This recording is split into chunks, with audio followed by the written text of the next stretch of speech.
Hello बच्चों, स्वागत है आप सभी का मेरे अपने YouTube channel NCERT school coaching classes पे। आज का जो वीडियो होने वाला है वो रसायन सब्जेक्ट के इम्पोर्टेंट प्रश्नों पर होने वाला है। मैं आपको अध्याय वाइज जो भी इम्पोर्टेंट प्रश्न है उनको टिक लगाने वाला हूँ। तो मेरे साथ आप लोग बने रहिए और जैसे जैसे मैं जिन जिन प्रश्नों को टिक लगा रहा हूँ उन प्रश्नों को टिक लगाइए, फिर इन प्रश्नों को वार्षिक पेपर के लिए तैयार कर लीजिए।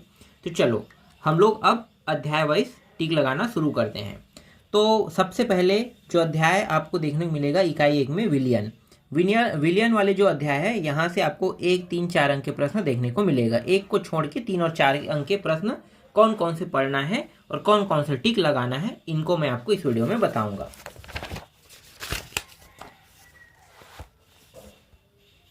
यहाँ पे आ जाओ। सबसे पहले ये प्रश्न, मूलरता की परिभाषा व सूत्र लिखिए। एक प्रश्न ये है।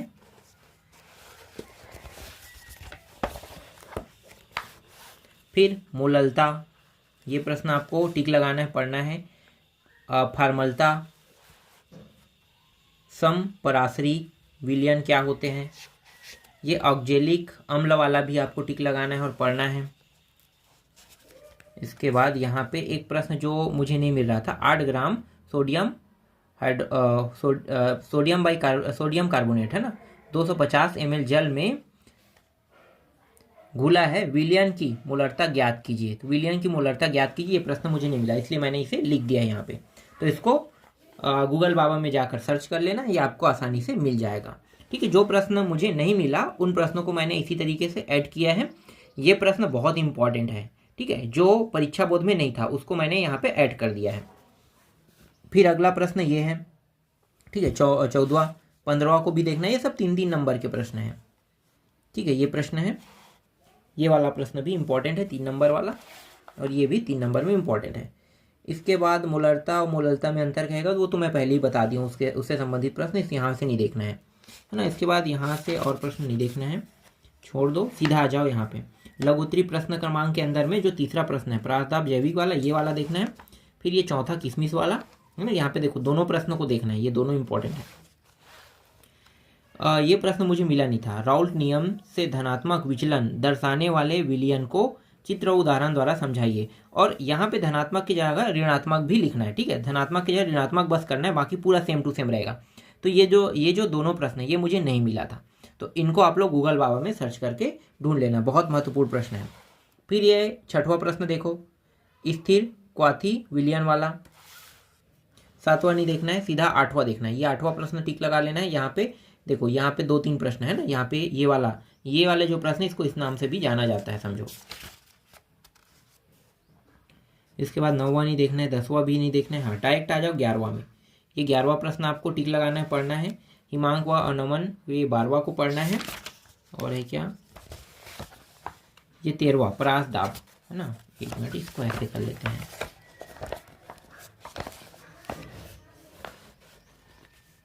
13वां प्रश्न, ठीक है। ये 14वां प्रश्न हेनरी के नियम वाला। फिर 15वां प्रश्न ये है, ठीक है। ये दीर्घोत्तरी प्रश्न क्रमांक में ये वाला प्रश्न। अब मैं चर्चा के आपको बता रहा हूँ, समझो। चर्चा में दूसरा भी है, तीसरा प्रश्न भी है चर्चा नंबर के प्रश्न में। चर्चा में ये प्रश्न भी है, धनात्मक और ऋणात्मक वाला।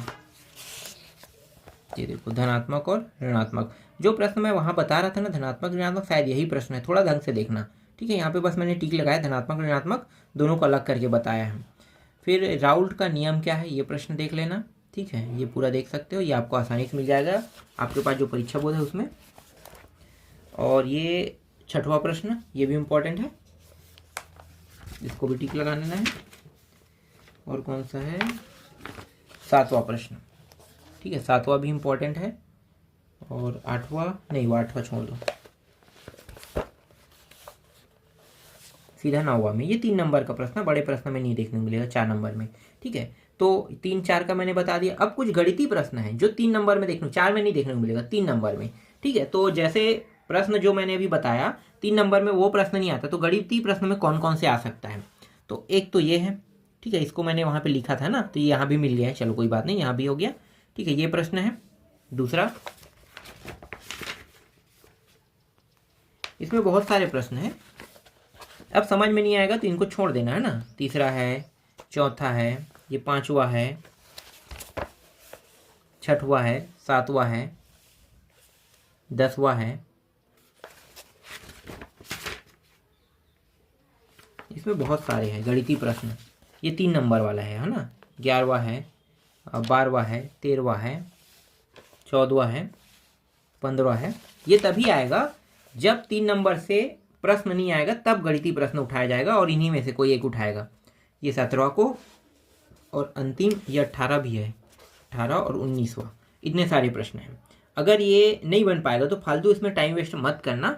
मेरे हिसाब से जो बन पाएगा उन्हीं में आप लोग अपना टाइम वेस्ट करना है ना। अगर ये समझ में नहीं आता तो इसमें टाइम वेस्ट करोगे और यहाँ से प्रश्न बनेगा ही नहीं तो कोई मतलब नहीं है। ठीक है, अच्छे समझो तब की बात है, तो ये बन जाएगा। नहीं तो ये 3 नंबर जो है जा रहा है ना, इसके चक्कर में ज़्यादा नुकसान मत उठाना। ठीक है, पर ये वाला छोड़ दोगे तो 4 नंबर आपका फिक्स है। 3 नंबर वाले में ये नहीं आता तो वो 3 नंबर भी आपका फिक्स है, समझो। फिर आते हैं अध्याय 2 पे। जो अध्याय 2 है आपका इकाई 2 भी है, विद्युत रसायन। ठीक है, तो विद्युत रसायन वाले जो अध्याय है यहाँ से आपको देखने को मिलेगा 1, 2, 5 अंक के प्रश्न।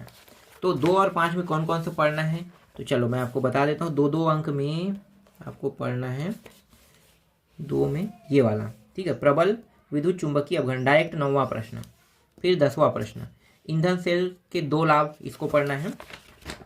जो नहीं था, जिनको मैंने यहाँ पे टिक करके ऐड किया है। फिर ये वाला प्रश्न है ना, लोहे वाला। फिर 13वां प्रश्न, इसको भी आपको ऐड करना है। 14वां है विशिष्ट चालकता, सेलर स्थिरांक, है ना। ये 16वां है, 17वां है, ये 18वां है, ये 19वां है, 20वां है, ठीक है, 21वां है, 22वां छोड़ दो, 23वां है। ये सब 2-2 अंक के प्रश्न है। इसके बाद लघुत्तरी के प्रश्न को छोड़ दो। हाँ, लघुत्तरी के एक प्रश्न को छोड़ने के बाद दूसरा पे आते हैं। दूसरा प्रश्न रेडॉक्स वाला है ना, इसको छोड़ दो। तीसरा को, चौथा में आ जाओ। चौथा को टिक लगाना है, 5वां को टिक लगाना है, 6वां छोड़ दो, 7वां पढ़ना है। ठीक है, 8वां पढ़ना है, 9वां है, 10वां है। ठीक है, ये हो गया। अब आते हैं यहाँ पे दीर्घोत्तरी प्रश्न क्रमांक में पहला, दूसरा, तीसरा, चौथा,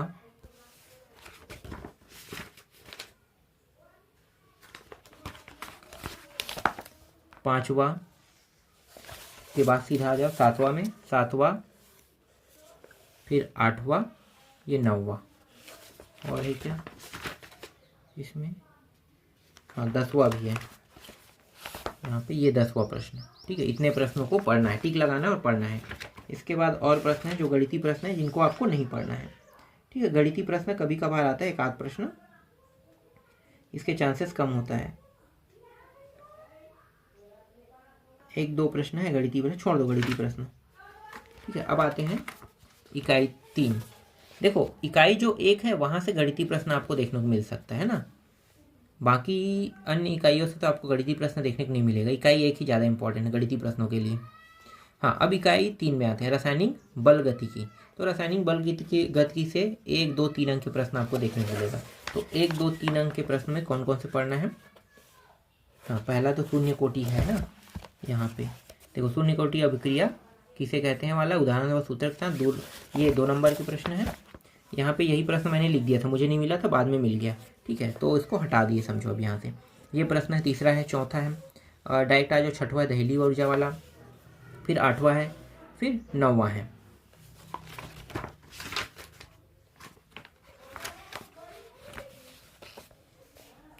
दसवां, 11वां, 12वां, 13वां, 16वां, ठीक है, 16वां हो गया, 17वां छोड़ के 18वां, 19वां, 20वां, 21वां, 22वां,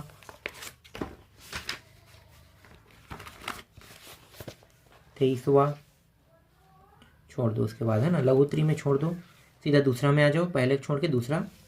ये तीसरा है, जो आपको स्पष्ट तो दिखाई नहीं दे रहा होगा, लेकिन ये समझ जाना। ठीक है, ये हो गया तीसरा, ये चौथा, ठीक है, चौथा। ये सब 3-3 अंक के प्रश्न हैं। ये 5वां, 3 अंक के हैं, 3 ही आएगा इसमें। छठवां 3 अंक का है। फिर आठवां देखो ये भी 3 अंक का ही है, ठीक है, ये 3 अंक के प्रश्न है। अभी सारी, हाँ इसमें क्या कितना पूछेगा जानते हैं, उदाहरण, बस इतना ही देना है, इससे ज़्यादा नहीं लेना है, ठीक है। जो 3 अंक के प्रश्न है उसमें ज़्यादा आपको नहीं लिखना है, याद रखना। बहुत बड़ा बड़ा रहेगा तो बहुत बड़ा बड़ा आपको उत्तर लिखने की जरूरत नहीं है।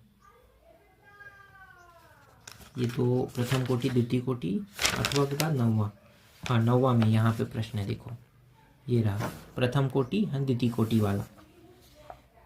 10वां में ये प्रश्न अक्सर आते रहते हैं तीनों। शून्य कोटि अभिक्रिया, प्रथम कोटि, द्वितीय और तृतीय कोटि अभिक्रिया के बारे में बताइए। तो ये प्रश्न जो है यहीं से बन रहा है, ये 3-3 अंक के हैं।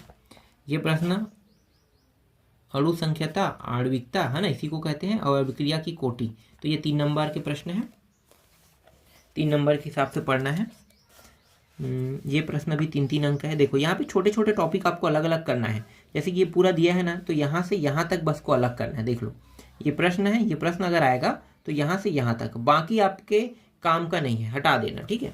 इसके बाद देखो प्रथम कोटि अभिक्रिया को समझाइए, है ना, यहाँ पे समझाने के लिए कहेगा, तो 3 नंबर के बारे, 3 नंबर के हिसाब से देखना है। यहाँ पे यहाँ से लेके यहाँ तक, बाकी को आपको छोड़ देना है, नहीं पढ़ना है।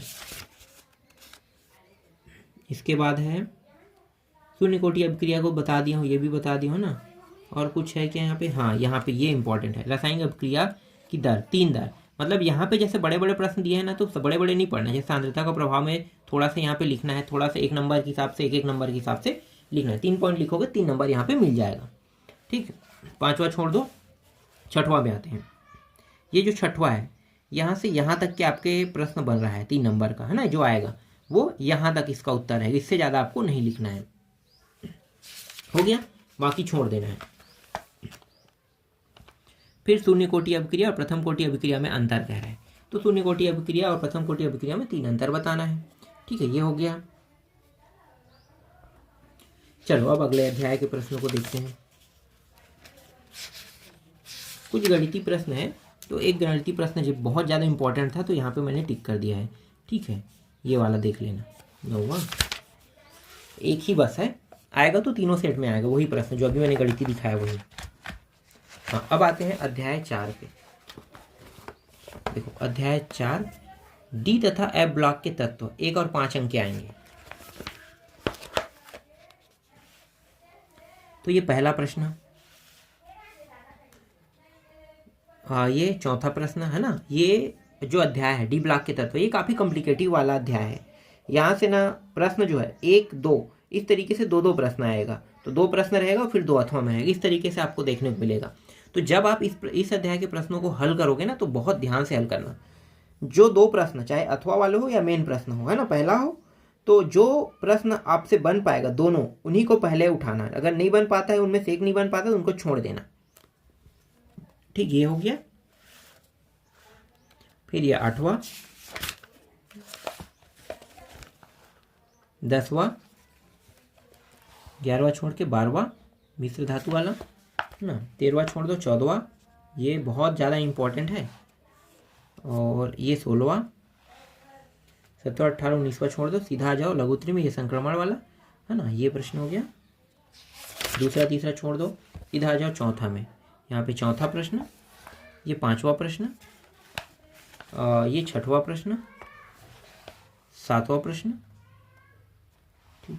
8वां छोड़ दो, सीधा आ जाओ 9वां में, ये 9वां प्रश्न, ये 10वां प्रश्न। 11वां छोड़ दो, 12वां छोड़ दो, सीधा आ जाओ 13वां में, ये हुन के नियम वाला ना, ये पूरा प्रश्न दोनों देखना है।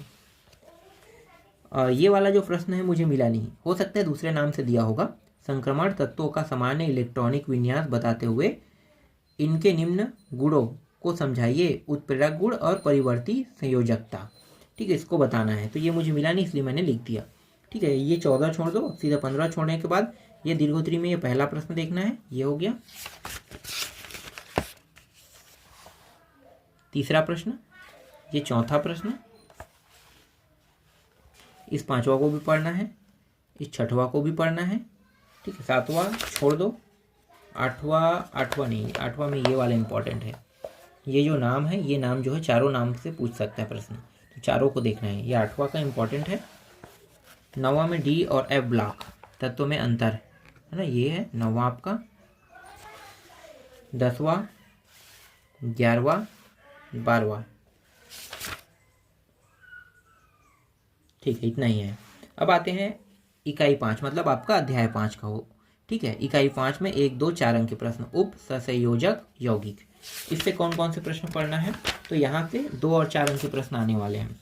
तो देखो, ये प्रश्न है, पहला इंपॉर्टेंट है, दूसरा है, तीसरा है, चौथा है। ठीक है, चौथा के बाद ये 5वां है, 6वां है, 7वां है, ये 8वां है, 9वां छोड़ दो, 10वां में आ जाओ, 10वां है। इसके बाद 11वां छोड़ दो, 13वां में आ जाओ, 13वां है। 14वां छोड़ दो। फिर लघुत्तरी में ये दोनों देखो, आयनन समवायता की परिभाषा और हाइड्रेट समवायता की परिभाषा पूछ सकते हैं ना। ये बंद वाला बाद में मिल गया था, चलो छोड़ो, यहाँ पे हटा देते हैं, बंद वाला मैं दिखाता हूँ। ठीक है, ये देखो, बंद समवायता परिभाषा, उप संयोजक समवायता की भी परिभाषा पूछेगा। तो ये सब 4 अंक का भी है, और यहाँ पे ये 2 अंक के भी प्रश्न बन रहा है। फिर देखो, बंद सिद्धांत वाला ये प्रश्न आपको देखना है, ये 4 अंक का है। ठीक है, ये प्रश्न भी देखना है, ये 4 अंक का है। और ये वाला प्रश्न मुझे नहीं मिला, हीमोलेप्टिक तथा हेट्रोलेप्टिक संकुल क्या होते हैं? ठीक है, ये नहीं मिला। यहाँ पे जो अगला है वो तो मिल गया, ये नहीं मिल पाया था। फिर ये है, फिर ये 7वां भी देखना है, 6वां छोड़ देना है, 5वां के बाद फिर 7वां, और 7वां के बाद यहाँ पे 8वां छोड़ दो, सीधा 9वां में आ जाओ। ये 9वां है, 10वां है, ये 11वां। ठीक है, इस 11वां को देखना ही है। 12वां कहाँ है? हाँ, 12वां नहीं देखना है, छोड़ दो। 13वां, देखो ये प्रश्न मुझे मिल गया था, तो मैंने यहाँ पे इसको टिक लगा दिया। अब 14वां नहीं देखना है, 15वां नहीं देखना है, 16वां भी नहीं देखना है, 17वां भी नहीं देखना है, 18वां भी नहीं देखना है आपको, 19वां भी नहीं देखना है, सीधा 20वां देखना है। ये 20वां प्रश्न देखना है। ठीक है, 20वां, दीर्घोत्तरी का पहला, ये दूसरा, दीर्घ संकुल वाले है ना, ये तीसरा, चौथा, 5वां छोड़ दो, 6वां देखना है। IUPAC नाम का बहुत इंपॉर्टेंट प्रश्न, 4 प्रश्न आएगा यहाँ से। हो सकता है अधिकतर, अभी तक मैंने आपको 4 नंबर में जो भी प्रश्न दिखाया ना, उनमें से यहीं से 4 प्रश्न उठा सकता है। देखो, इसमें जितने भी नाम हैं सभी को देखना है, 7 प्रश्न इसमें है ना। और यहाँ भी देखो, इसमें भी IUPAC नाम पूछा है, इसमें टोटल 14-15 प्रश्न है ना, 14-15 प्रश्न, इसको देखना है। और ये वाला जो है अथवा में आपको देखने को मिल सकता है। ज़्यादातर यही जो प्रश्न है, यहाँ पे जो 4-5 प्रश्न देखने को मिले 8वां के अंदर, ये वाला ज़्यादातर 4 नंबर में यही देखने को मिल सकता है। 4 नंबर में जितना दिया हो तो वो तो इम्पोर्टेंट है, लेकिन संभावना यही प्रश्न को देखने के ज़्यादा है। अब आगे के जो अध्याय, ये वाला अध्याय, यहाँ से प्रश्न अभी तक मैंने ढूंढा नहीं, ढूंढने में बहुत समय लगता है, इसलिए जो 6वां इकाई है, इससे मैं आपको नेक्स्ट वीडियो में प्रश्नों को बताऊंगा।